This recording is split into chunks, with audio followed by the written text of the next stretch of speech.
心靈周歷由魯道夫·史塔納所寫，係想幫助翻現代嘅人去重新同宇宙去調翻一個啱嘅頻率。每一首箴言能夠作用喺我哋自己內在裏邊，可以我哋每日讀嘅時候，都係一個好似一個冥想嘅工具，可以令到我哋內在係得到一啲啟發或者一啲平衡。哇！你喺面對一個人同人之間戰爭裏邊最殘酷嘅話，我覺得小達好似偷偷地注入咗一啲，喂，唔好忘記靈魂嘅真正最大嘅無條件愛。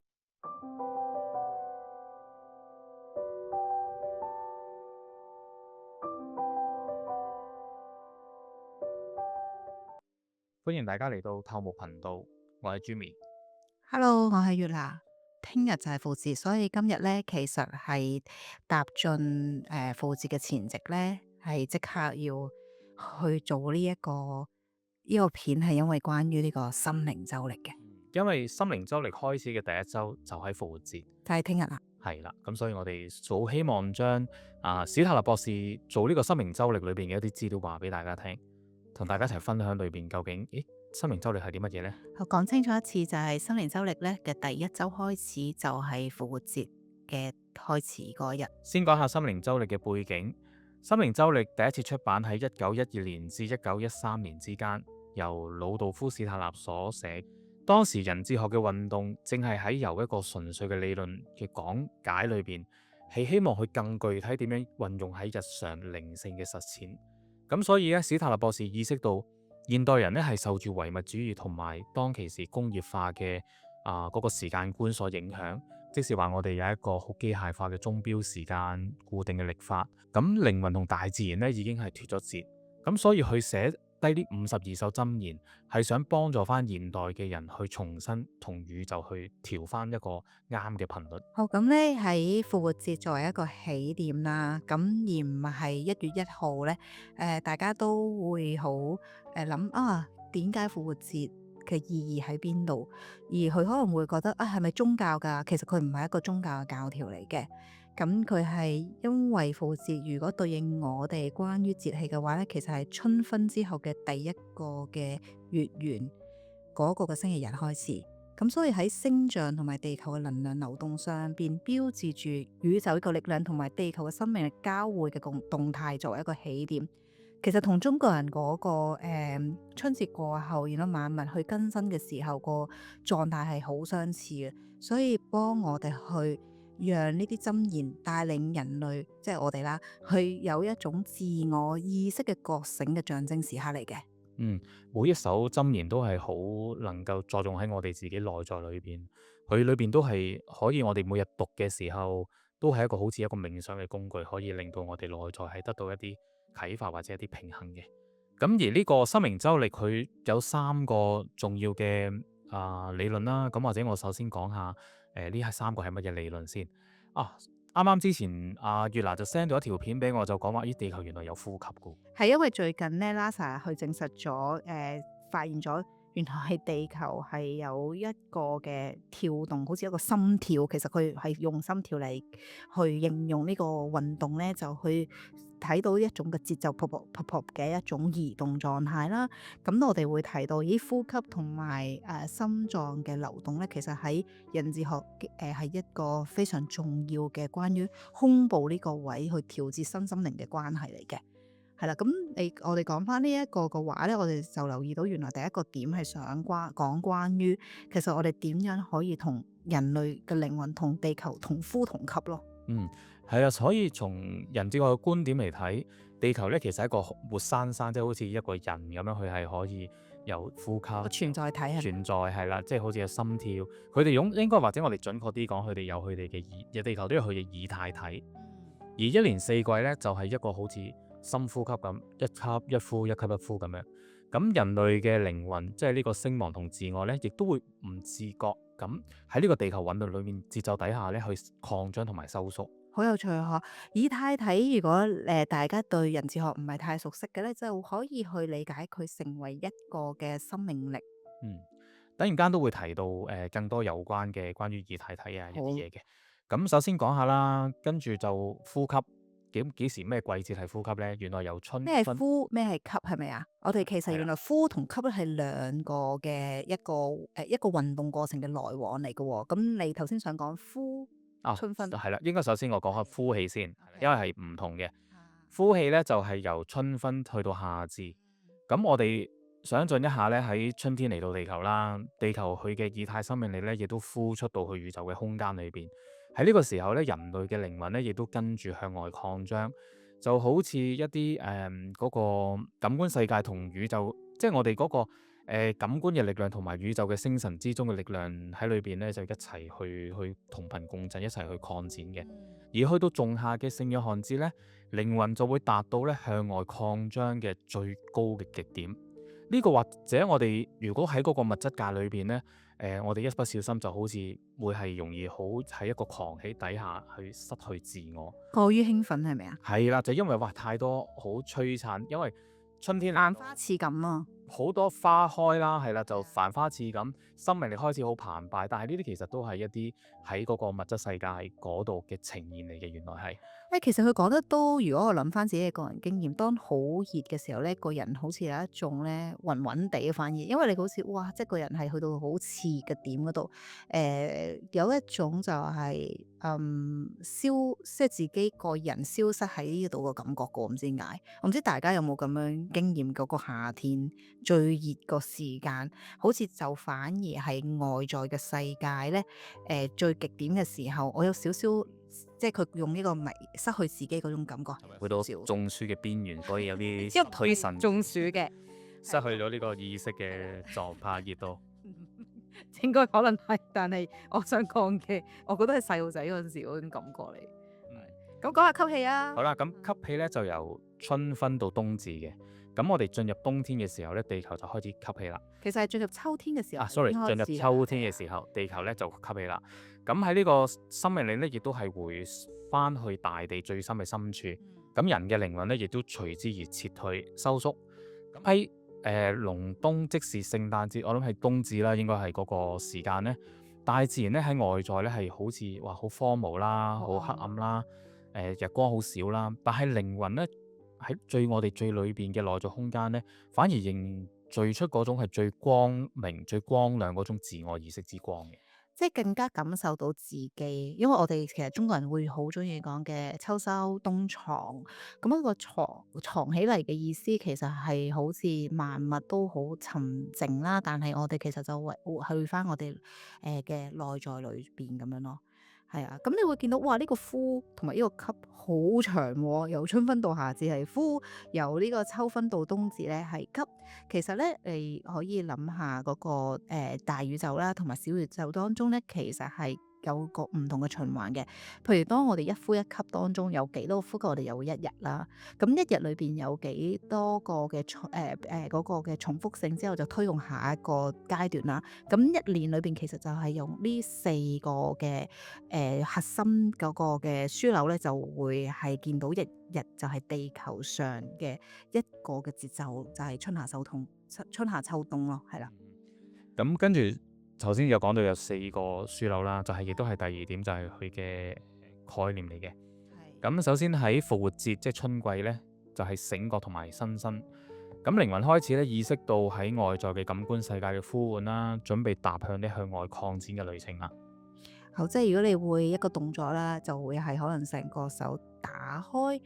即係個大地開始慢慢打開佢自己，咁所以萬物都會喺呢一度咧發現佢嘅溫度啦、佢嘅濕度啦，同埋泥土之間同植物嘅關係啦。其實原來人都係會跟住呢一種感覺咧，有時有你嘅情緒啊，或者你個心情都唔一樣㗎喎。然之後去到聖約翰節嘅時候咧，就係夏季啦。呢個係一個宇宙嘅擁抱，靈魂咧完全係融入咗喺宇宙同埋大自然嘅光芒裏邊。喺呢個時間嘅挑戰咧，就係喺呢個廣闊嘅宇宙中點樣唔會迷失，亦保持翻一絲嘅清明嘅。咁嚟到秋季咧，大家喺華德福嘅學校裏邊咧就會好熟悉噶啦，就係一個米迦勒節啦。因為啱啱開學冇幾耐，最快會慶祝嘅節日就係呢一個啦。咁又講緊一種嘅，咁米迦勒節就會講一個去征服嗰條龍嘅一個過程，其實講緊內在嘅勇氣。咁呢個都係同呢個光暗嘅關係啦。咁因為嗰個時候嘅日照咧，開始嗰個嘅光就遠離，所以係會減弱嘅。咁大自然咧就開始去休息，我哋會睇到佢有一啲嘅凋零同埋凋謝嘅狀態啦。而內在靈魂就會召喚我哋自己嘅一個米迦勒嘅力量，係關於勇氣同意志去面對即將到嚟嘅寒冬同埋黑暗咯。嗯，跟住就係聖誕節冬季啦。呢個係精神嘅誕生，喺外在世界係最黑暗嘅時間，咁但係內在靈魂咧最深嘅深處咧，我哋係燃點咗神聖自性嘅光芒。咁呢一個嘅52週嘅心靈周歷咧，用咗呢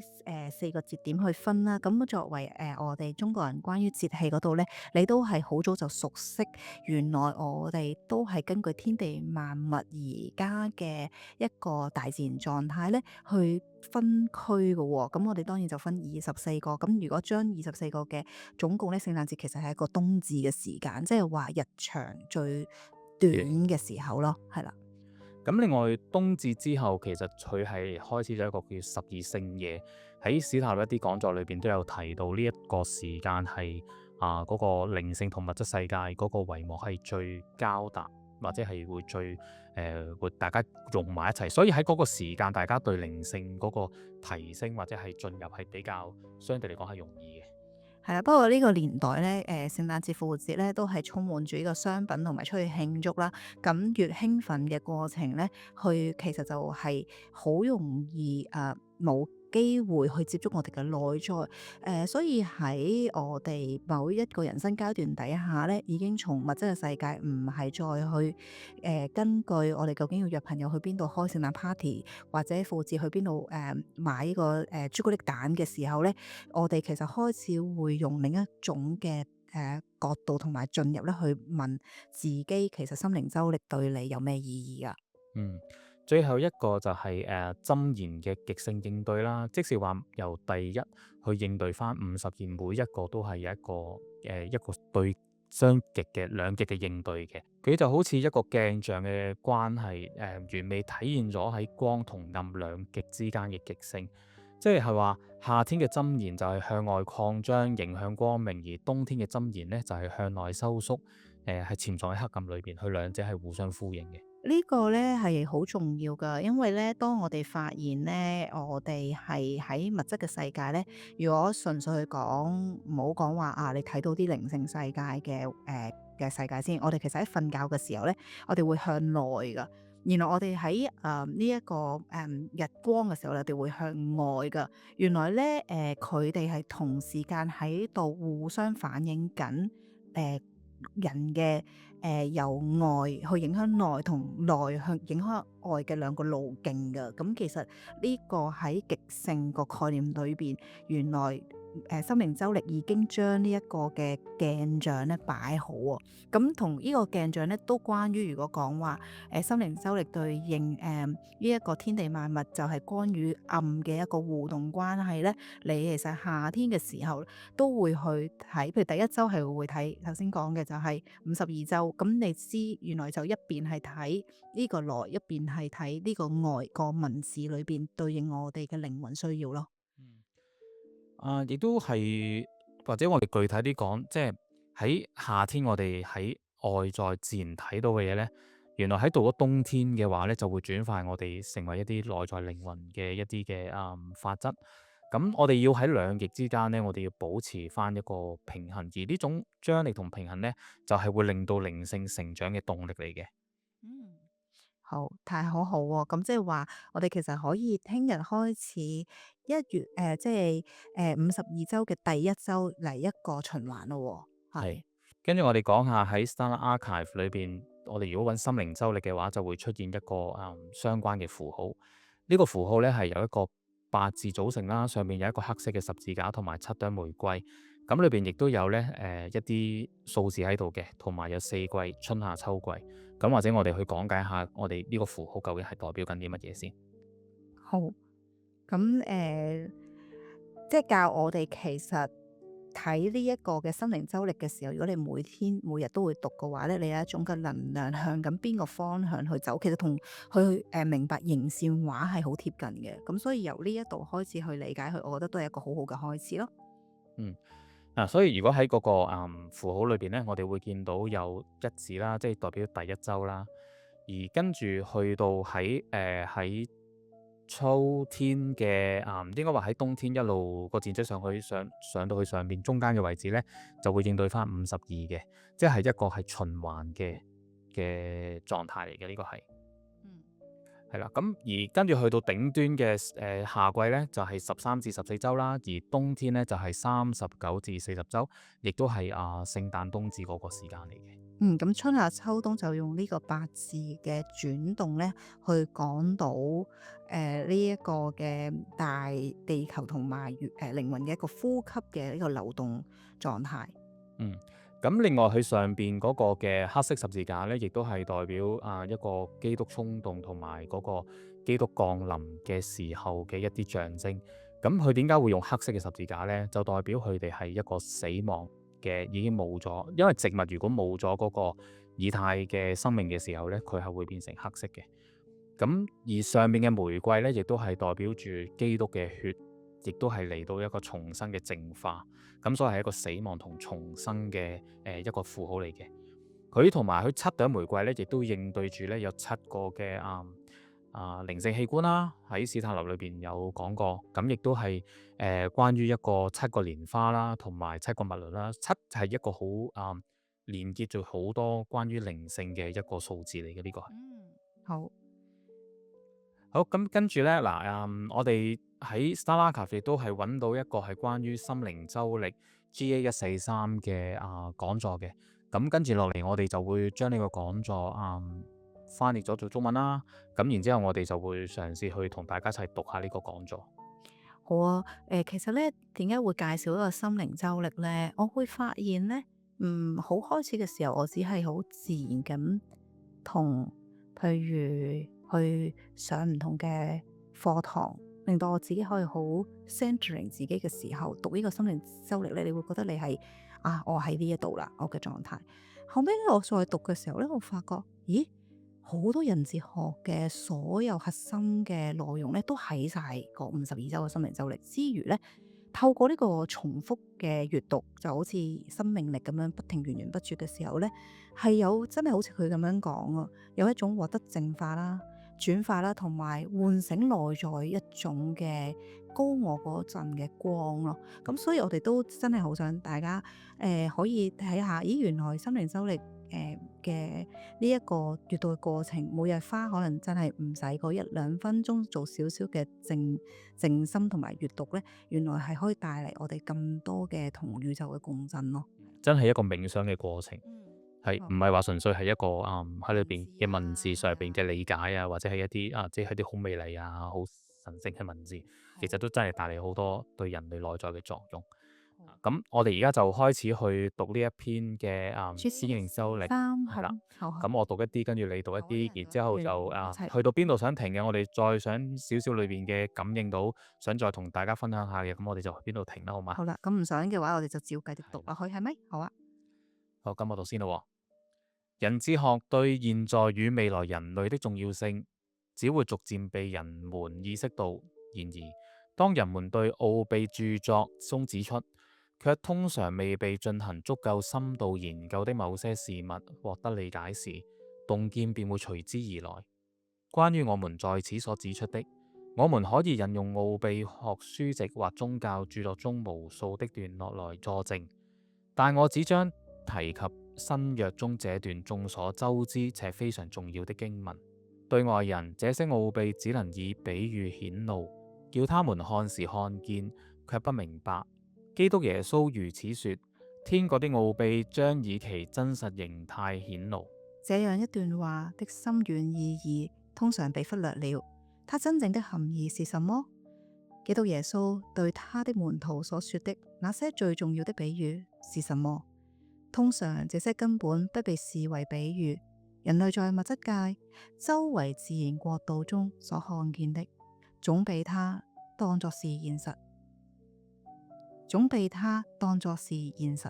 他看着一隻動物或一株植物，便向自己描繪這些事物以其顯現的形態作為現實而存在。但事實並非如此。因為真正作為現實而存在的是靈性世界，唯有它才是。直到我們認出周遭事物中的靈性之前，我們並未真正認識現實。周遭自然界向我們顯露的一切，都不過是其背後靈性世界的象徵。在礦物、植物、動物以及物質人類角度中可見的一切，所有對感官、理智與智力產生印象的事物，這一切都不過是靈性的象徵。唯有學會如何傳譯這些象徵的人，才能觸及現實即靈性。因此，當人們穿梭於世界，觀察其中的存在與事件時，他們所感知到的是全是象徵，僅僅是象徵。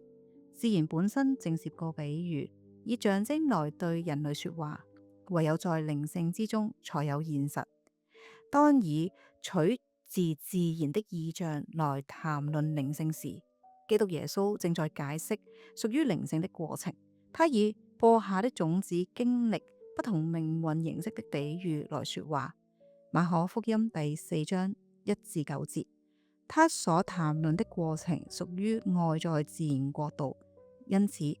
只能以比喻的形式來描述。但是當基督耶穌向他的門徒明示，他與一切存在的父合而為一，他必須生活在地球上並經歷死亡。在他之內有一股基督力量，一種基督衝動，必須作為一種力量穿越死亡，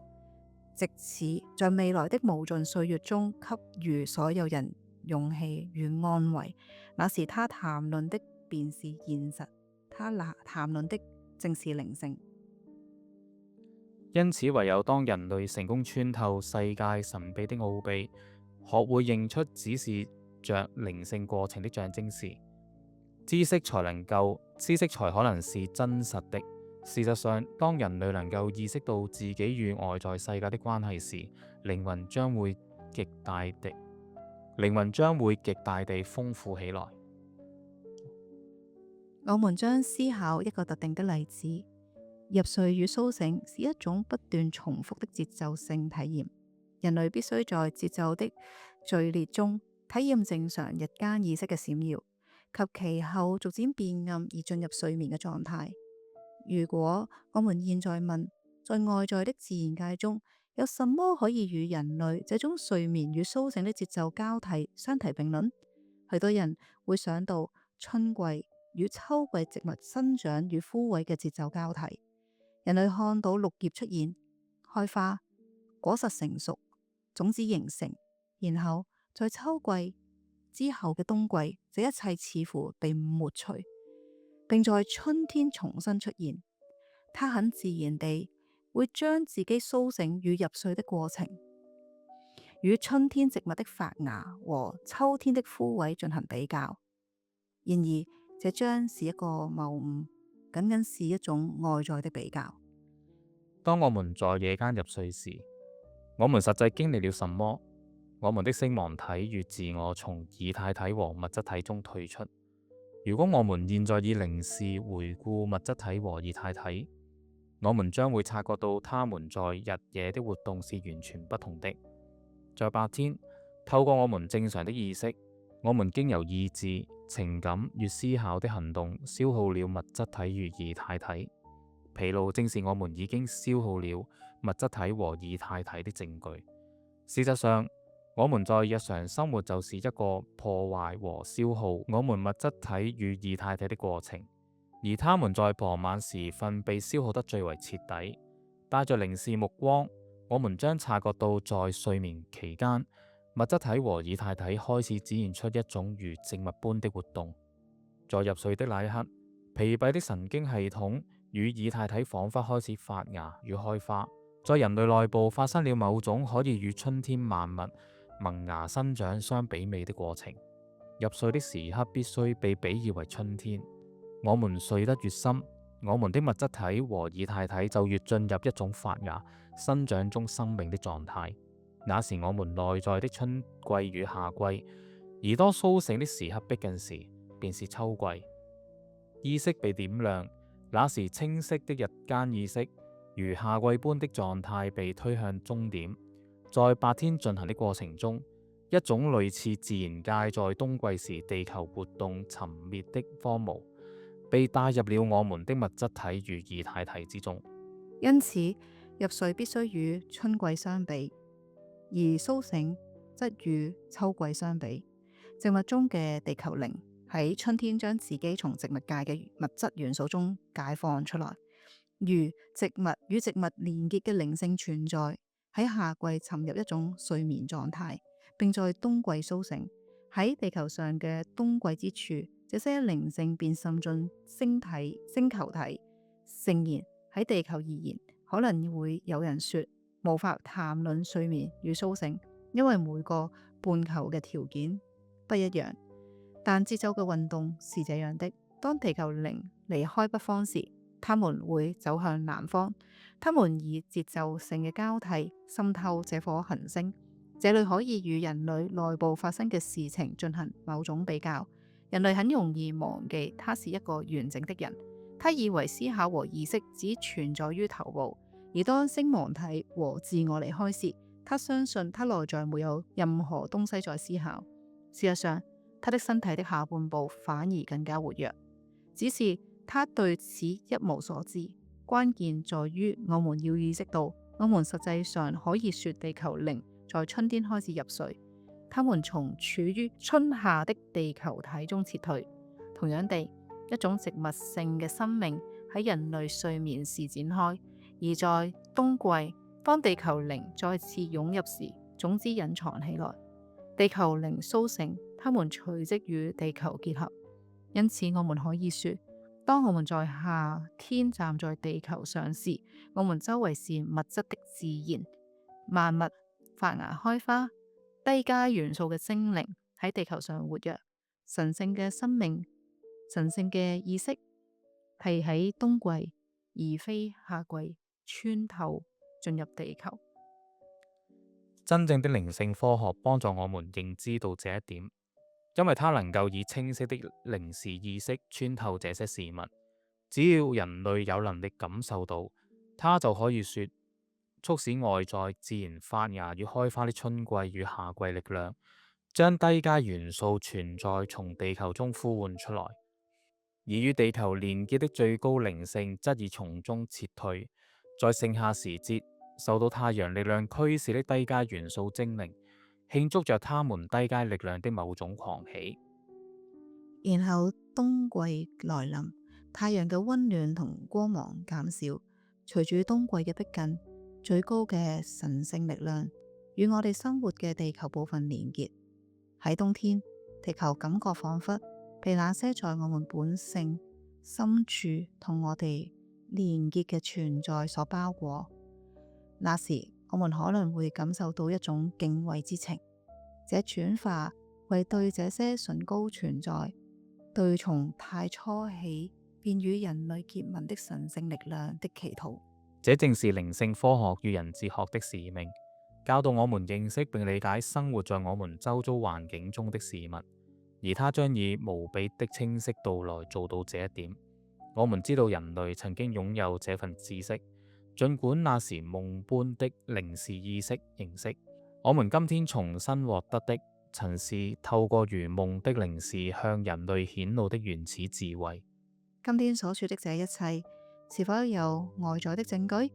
是的，有的。在遙遠的過去，人們清楚地知道，在夏季，低階嘅元素精靈會上升，並在仲夏達到狂喜嘅狀態。那時外在嘅物質生命嘅活動處於最高點，因此仲夏被選為舉辦節慶嘅適當時間。這些節慶旨在暗示人類在物質上與自然的連結。憑藉着他們古老的靈視力，人們知道，當人類在仲夏將自己交託給外在物質自然的壯麗與榮耀時，物質生命的最高強度，物質生命的狂喜便達到了頂點。同時，人們也知道冬季嘅逼近意味着神聖力量嘅甦醒，是神聖力量與地球體嘅結合。基於呢個原因，古老嘅意識喺隆冬嘅時節設立咗呢個節慶，意義係象徵人類感覺到與他自己靈魂中最神聖嘅力量密切相關嘅事物結合。呢個係嗰位有朝一日將會成為地球之靈嘅神聖存在嘅節慶。這個節慶不可能在夏天舉行，它在12月作為聖誕節，即靈性嘅節慶嚟慶祝；物質自然嘅節慶，即聖約翰節，在夏天慶祝；而聖誕節最高靈性嘅節慶，則屬於冬季。當我們意識到節慶為我們帶來的親密訊息時，我們便覺得自己與人類整體的靈性演化結合在一起。人們以這種方式建立的事物，揭示了他們曾經擁有的知識以及這份知識的果實。太陽的外在物質光芒，天堂的物質力量，在春天降臨地球。這種物質光芒的下降，以及靈性向天界世界的撤退，正如靈性在夜間從人類身上撤退一樣，奇妙地表現在復活節中。而復活節每年都是由星象來決定。正如在春天，天堂與地球的力量明顯地共同作用，復活節也是根據天體的可見位置，根據對星神的知識來確定的。出於物質考量嘅需要而建議引入固定日期嘅復活節，這絕對是我們這個時代的特徵。這等於為了物質、工業和商業利益，剝奪咗賦予復活節意義嘅核心特徵。非固定日期嘅復活節對平衡帳目可能不方便，對某些商業安排可能很麻煩，但復活節日期由天上嘅星象決定這一個事實係一本身，正是人類對世俗與天堂在春天相互作用之感受嘅表達。正如這些力量在人入睡時，在他體內運作一樣，在秋天以及他從睡眠中甦醒時，一種靈性元素也在活躍。但當他入睡時，以及在春天，物質與靈性、天堂與世俗是共同運作的。在確定年度節慶時，這自然也必須得到物質的表達。這裡面蘊含着深刻的智慧。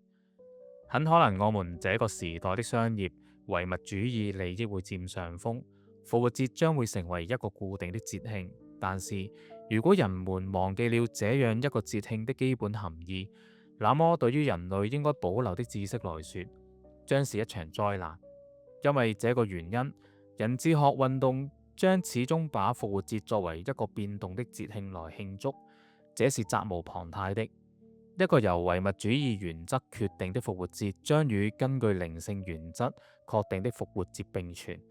而當我們學會將外在世界本身視為一個象徵時，我們才算真正慶祝了這節慶。春天的到來是靈性所執行之事件嘅象徵，即入睡。在秋天自然凋零，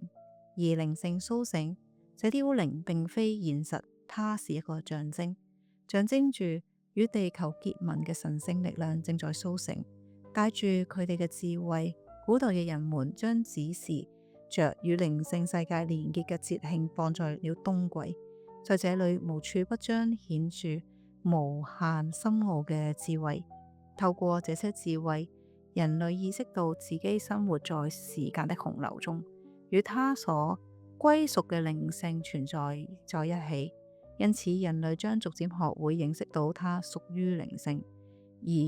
外在嘅自然僅僅是一個象徵。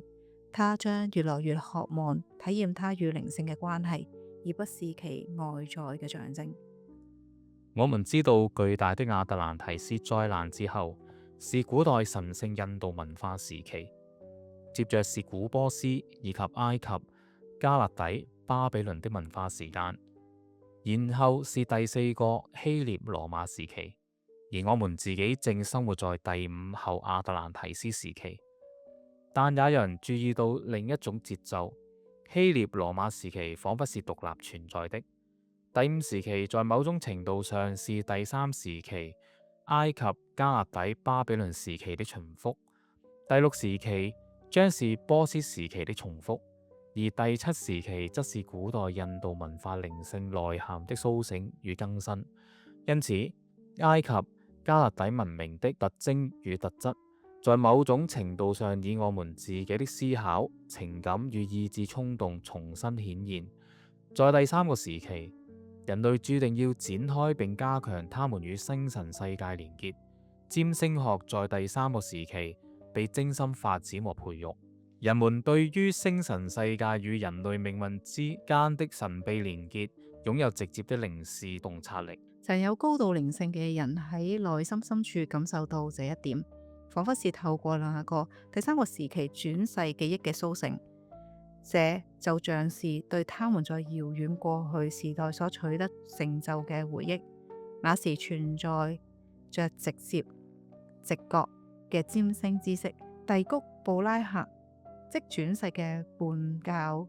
者尤利安就是這種情況。哥白尼也像克卜勒一樣是位占星家，並非常重視那些能讓人類命運變得可被理解的神秘連結。這自然被當今開明的心智視為十足的迷信，而一個以此自豪的現代人的態度將是：蒂谷布拉克無可否認是一位偉大的天文學家，在那個時代，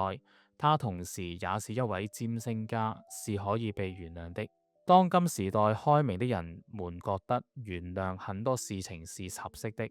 例如他原諒蒂谷布拉克預言了蘇丹蘇萊曼的死期而震驚了當時的整個世界，他們將這視為這位繪製了第一張天體圖的偉大人物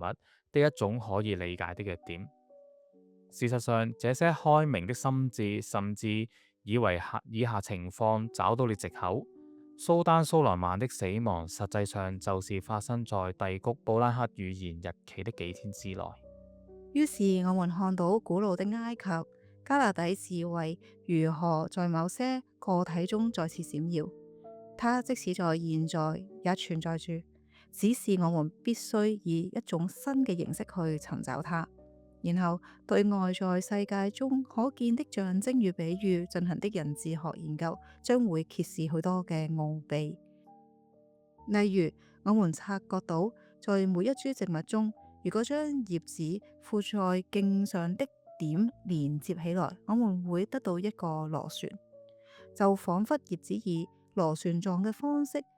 繞住莖生長。而在莖不堅硬嘅植物中，它本身就遵從這個法則，描繪出螺旋。例如旋花就是這種情況。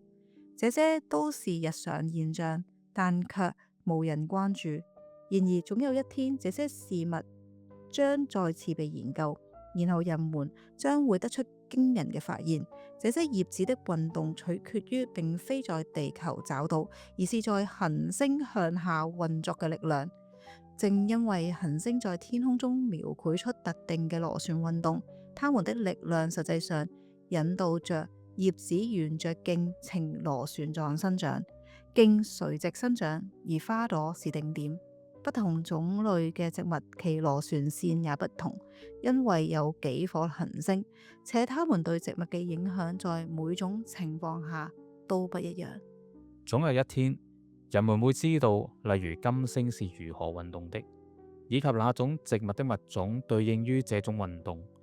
這樣的一株植物將被正確地視為金星所描繪運動的微縮鏡像。其他植物在連接葉片附着於莖上之點的螺旋線中，映照出水星的運動；另一些映照出木星的運動，還有一些映照出土星的運動。行星將它們的文字印在地球的植物上，而太陽的力量調節着整個過程，使得行星產生效應，在花朵中達到頂點。總有一天，人們會研究植物螺旋生長與行星運動的連結，那時他們將感受到地球角度與天堂角度的親密關係。外在世界的一切都是個比喻，一個象徵。植物生長的法則象徵着行星嘅運動，而這些又象徵着更為崇高嘅事物，宇宙中靈性存在的作為。最終，人們將可能發現個別嘅物質實體與存在是如何與宇宙連結的。這將從研究物質開始，在地球上生長繁衍嘅事物將與宇宙空間中靈性存在的作為連結起來。人類將獲得關於礦物、植物、動物，甚至人類命運如何與宇宙作為連結嘅知識。這種知識將在我們這個時代重新獲得，但外在嘅科學要在很長嘅一段時間內拒絕適應這種探討嘅方式。而那些忙於占星學嘅人將繼續固守古老嘅傳統，而不是去尋找真正嘅源頭。這才是應該發生的事。但唯有當人類以一種源自現代適當嘅奧秘發展階段嘅態度來面對世界，將外在世界嘅一切視為符號與象徵時，這才可能實現。對古代靈視意識具有意義的符號，從古時流傳下來，卻不被理解。例如牧羊座的符號，對古人來說充滿了意義與活生生的內涵。這個符號並不適用於牧羊座這個星象本身，而是指示着太陽或月亮正與這個星象處於某種特定關係，使得某些力量得以特定的方式運作。我們目前所稱的空間不過是幻想，它也是一個象徵，沒有空間本身這種東西。靈性力量正從四方八面運作，這是一個難以掌握嘅概念，但某些事實的現實可以憑直覺感受到。在3月21日嘅早晨，太陽大約在雙魚座前方升起，但這僅僅是指示在那段時間裏特定嘅靈性力量，或者更確切地說是靈性存在正在對地球施加明確嘅影響。當我們感受到應該如何詮釋這個符號，太陽位於雙魚座星象中，我們可以將其轉化為圖像認知的詞彙，並談論其內在嘅意義。在剛剛出版的曆法中，我們嘗試指出這些事情。在這份曆法中，會發現與傳統流傳下來不同的符號，因為後者已不再適合現代的意識。這些黃道星象的圖像是與特定靈性存在甦醒和入睡之相關之實體體驗呈現。我們在這些圖像中擁有了某種在現今需要被更新的知識之更新，因為第3後亞特蘭提斯文化時期必須彷彿在第5時期中再次升起。當然必須從正確嘅時間計算開始，這將我帶入一個會被我們運動之外的人視為純粹扭曲與瘋狂嘅問題。人們會發現曆法標示着1879年，即各個他被兒時自我意識誕生後嘅1879年。在許多其他演講中，史泰納博士指出1879年是尼亞爾時代的開始。這是因為對於現代人來說，將各個他事件的那一年視為所有年份中最為重大的一年，作為決定時間如何計算的年份是至關重要的。當西元33年的4月的第一個星期五，各個他被移發生時，現代意義上的自我意識實際上誕生了。一個人生活在地球的那個地區，屬於那個國家、種族、宗教，這一點都不重要。正如凱撒駕崩之日對中國人或歐洲人來說都是同一天。在奧秘生活中，眾所周知嘅事實係，各個他被移發生在西元33年。自我意識的誕生是一個具有國際意義嘅事實，是與國籍毫無關係。因此，在外國神哲學期刊上讀到我們正在以一種完全符合德國文化的模式來推廣神哲學，實在令人驚訝。對這種說法絕不應給予任何信任，因為它違背了我們運動的本質。人們很少傾向於介入或討論這些事情，並且更願意忽略它們。但是喚起人們對這些事情的注意是一種責任與必要，以便朋友們在面臨純粹的錯誤陳述時能有備無患。然而不幸的是，這些錯誤陳述有時會被採信，必須談論這些事情，絕非令人愉快。這樣做僅僅是因為保護人類免於謬誤是一種責任。如果有人堅持必須賦予所有觀點平等的權利，但對此的傳譯卻是扭曲一種觀點，並將地球特定區域與其連結，那麼警告就是必要的。真正重要的是，真理必須作為一項神聖法則，在我們之中統治。我們的渴望是在曆法中表達自我誕生的客觀事實。我們從各個他比而開始計算，因此是從一個復活節到下一個復活節，而不是從一個元旦到下一個元旦。這成為了進一步嘲笑同埋嘲弄嘅藉口，因為它迫使我們處理長度不均嘅年份，但在不均等之中有着生命，在統一與固定之中有着死亡嘅印記，而我們嘅曆法旨在成為生命創造性嘅衝動。仍有一個問題，這一切如何能成為實際的體驗？這個問題的答案將在曆法本身中找到。作為它的第二部分，你將找到我個人認為非常重要的心靈周曆。對於連續的每一周，我們試着起草冥想箴言，它的效應將使靈魂逐漸在其自身以及他自己的體驗中發現與偉大宇宙星象的連結。這些冥想的公式真真切切地引導着靈魂走出其狹窄的界限去體驗天堂。我可以向你保證，長期奧秘調查的結果包含在這52首箴言中，他們將使靈魂找到通往偉大宇宙中事件的途徑，從而體驗在時間的洪流中運作的靈性。但如果你沉思曆法中箴言的文本，你將察覺到一種節奏性交替中的永恆性元素，這是一種人類內在體驗的元素。它的法則與外在世界中時間的法則平衡運作，這裏僅有比擬是不夠的。你們每個人每年都能夠使用這本心靈周曆，在其中你將找到可以被描述為尋找從人類靈魂通往穿梭於宇宙之鮮活靈性路徑嘅事物。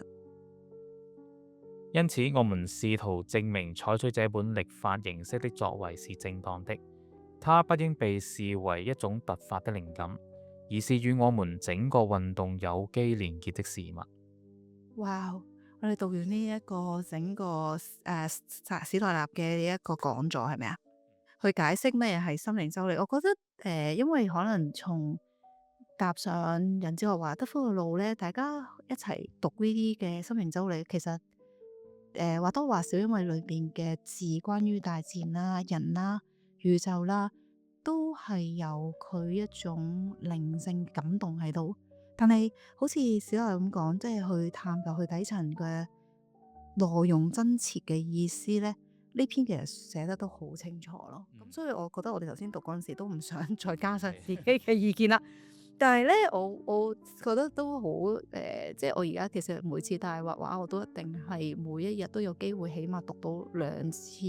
嘅心靈周曆，再加大約可能5至5分鐘嘅冥想咧。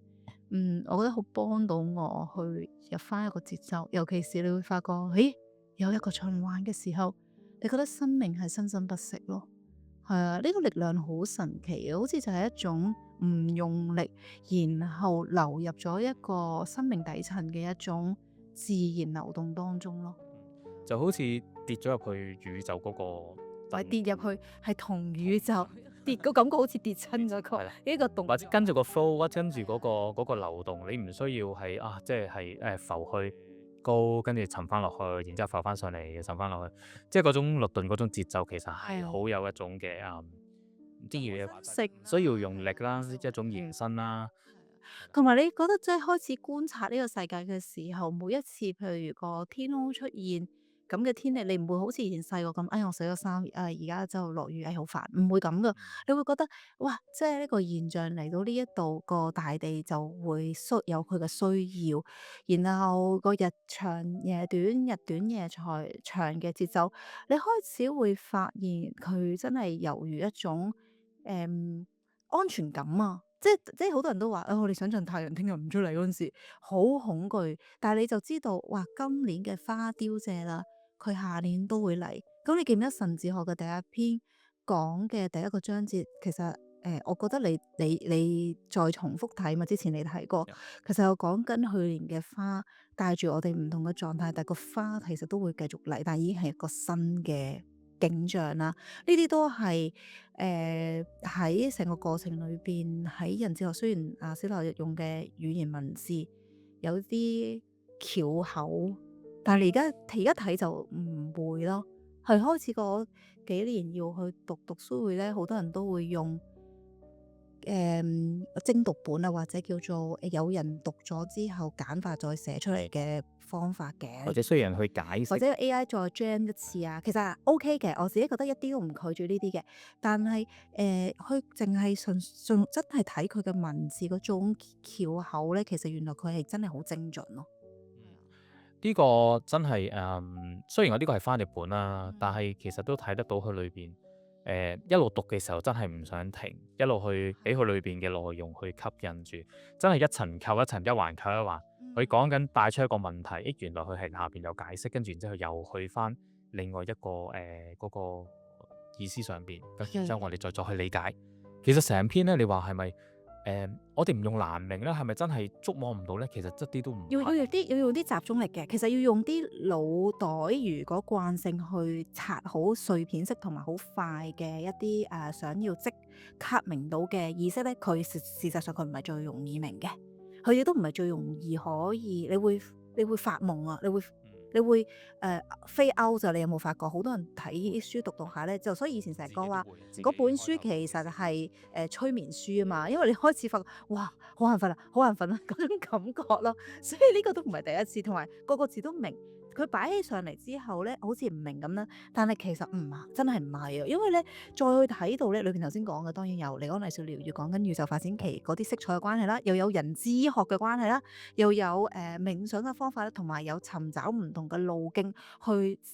修練嘅時候需要注意嘅嘢啦。其實佢一個篇章咧，其實已經係對應好多人嘅需要喎，即係佢好似因為佢係演講嘅文章咧，我唔知當時有幾多人喺度聽緊佢講嘢嘅時候咧，佢唔知好似係對應緊所有人嘅內在需要去講呢啲説話咯。同意啊，同埋佢裏邊嘅內容好似係頭先你正如你所講啦，每一個範疇啲都有涉獵到，但係咧每一個範疇如果要擴大嘅話，你都可以係以上即係一本獨立或者幾本獨立嘅書去研究。你就係講地球發展啊，咩後亞特蘭提斯啊，乜嘢係普天星啊，宇宙記憶啊，沙記錄係啦，或者淨係講個基督衝動咁，可能已經係講緊有幾本書係講緊，或者係好多嘅講座去講緊呢個。當然心靈周歷係相關嘅講座唔單止一個嘅，不過呢個係正係真係講出心靈周歷對於點樣作用於人啊，去點樣嚟，我哋點解要有一個咁樣嘅曆法去令到我哋嘅生活得到一個平衡，我哋嘅呼吸節奏同地球同宇宙之間嗰種平衡係應該係點樣？但係大家知道其實佢做呢個心靈周歷嘅時候，啱啱係面對一次世界大戰係啦戰爭嘅時候，係俾士兵攞去。我覺得唔知點解而家有種感覺，我唔知係咩忽發奇想，就係哇！你喺面對一個人同人之間戰爭裏邊最殘酷嘅話，我覺得小麗好似偷偷地注入咗一啲，喂唔好忘記靈魂嘅真正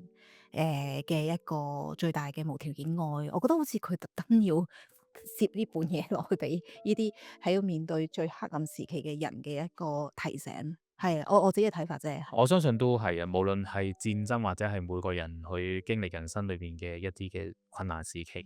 都其實好需要有一個心靈周歷嘅提醒。其實佢最後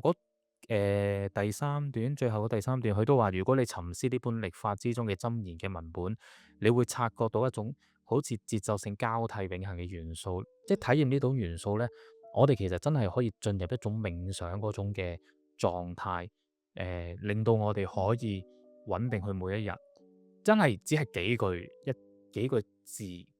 即係唔係好長嘅心靈周歷。其實如果大家有睇過嘅話，喂，你令到我咧咁我做咗好多手做同埋手繪嘅心靈周歷啦。咁即係有緣分仲攞住呢本嘅心靈周歷嘅時候嘅呢本小冊手做書咧，即係希望呢一段錄音又可以令到你睇到，哇！呢本心靈周歷同你可以一齊，因為我知道我有朋友就係每日都攞佢嚟讀一讀嘅。當時我係咁樣睇，因為李安咧佢其實用嘅顏色咧，其實係好似我可以用一個形容就係、我當時畫完一啲畫，